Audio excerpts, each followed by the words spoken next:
welcome Los Angeles Mayor Garcetti to launch the evening with opening remarks followed by his presentation of Salwa Buhayhis. I present to you the mayor of our beloved city, Eric Garcetti.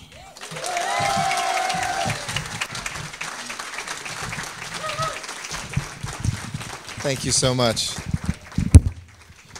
Thank you, Ani. Thank you for who you are. Thank you for what you have stitched together. Thank you for this fabric that we see. Thank you, Maz, for a great performance. I noticed when you said, and all the husbands can clap, not one of them did for Wifesis, because we're very well-behaved husbands and trained. But thank you to everybody who is here and everybody who will be performing or speaking tonight, but especially to Ensaf Haidar. I want to welcome you to the City of Angels and welcome you for the courage and the bravery that you and your husband have shown and that resides in our hearts also for you.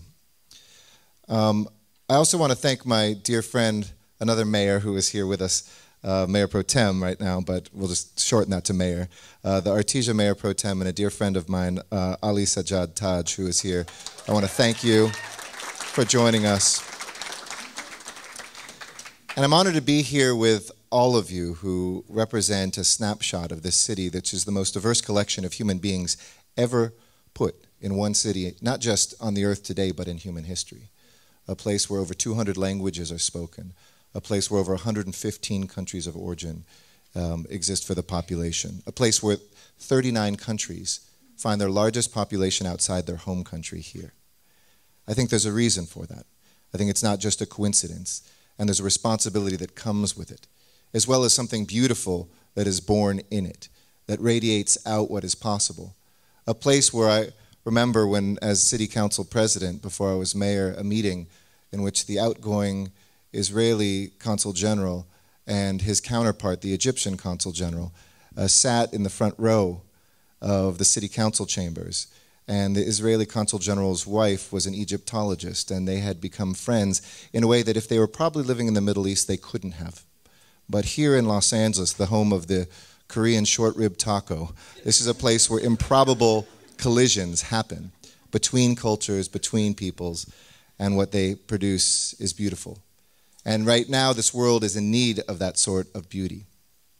The motto of Muslims for Progressive Values is straightforward: be yourself, be Muslim. To be Muslim is to embrace the ideals of traditional Quranic ideals of human dignity, egalitarianism, compassion, and social justice. But these values could also be said about this city and encompasses what it means to be an Angelino. Los Angeles has always called out to the people of the world and said, come here.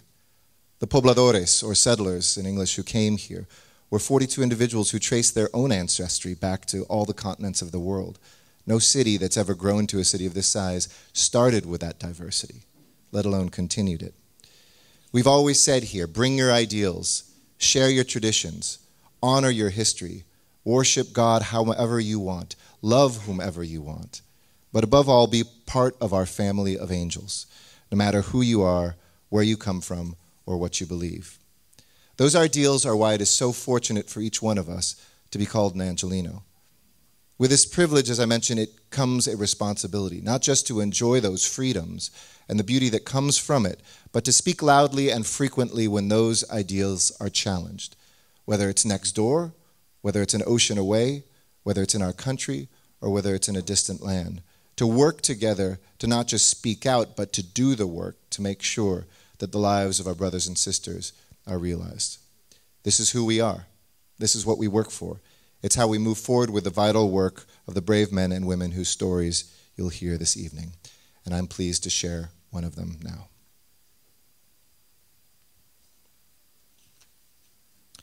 My name is Salwa Buhayhis. I'm a lawyer and a human rights activist from Libya. I grew up in Benghazi in a prominent family that encouraged its daughters and sons to get an education and to make an impact with their lives. My childhood and most of my adult life was spent in Libya under an oppressive regime led by the dictator Muammar Gaddafi. Growing up, my family never censored our personal beliefs, and as a result, my siblings and I adopted very diverse positions. Two of us believed in a strict interpretation of Islam. while my sister Iman and I believed in dialogue and democratic processes. In 2011, a revolution began to brew in my home country of Libya. During this time, I was very active in the uprising, day and night. I worked closely with my sister Iman, who was a spokesperson for the movement. But one thing you must understand, that as Libyans, and more importantly as Libyan women, we had never participated before in protests. They were taboo.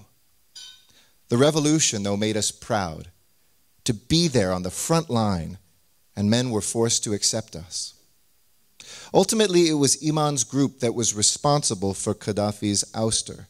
And when he was finally defeated, there was a sense of relief that overcame the nation. But I understood that it was just the beginning of the most important work that we could ever undertake. Because even though we stood side by side with men to defeat the face of tyranny, there were already voices shouting that it is time for the women to go home.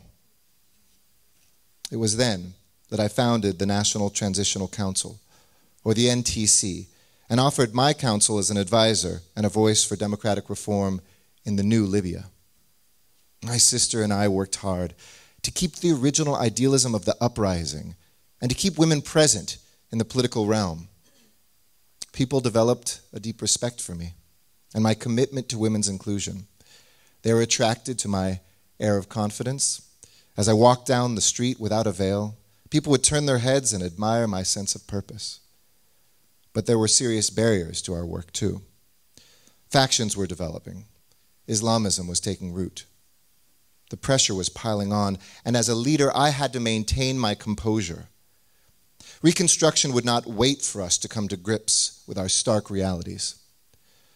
For a brief moment, I broke from my usual composure, and I allowed myself to cry as I shared my crushing burden with my dear friend, Peter Buchart of Human Rights Watch. I told him we never even dreamed that our uprising would succeed so quickly. I told him, and now we have to start from scratch. Gaddafi destroyed all of our institutions and only left fear to rule. Please tell the world to be patient with us. After working with the NTC for 3 months, I resigned in protest of the lack of women in government. I continued to work on behalf of women's inclusion. But as time went on, my family received numerous death threats. When my son was threatened by gunmen on the streets of Benghazi, we left Libya briefly to let the heat die down. I later returned to run in the parliamentary elections that would be held in June of 2014.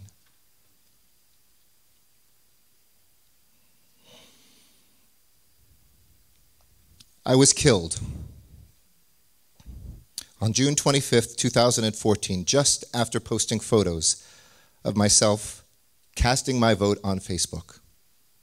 I was in my living room when armed and masked men broke into my home, shot me in the head, and stabbed me in the chest.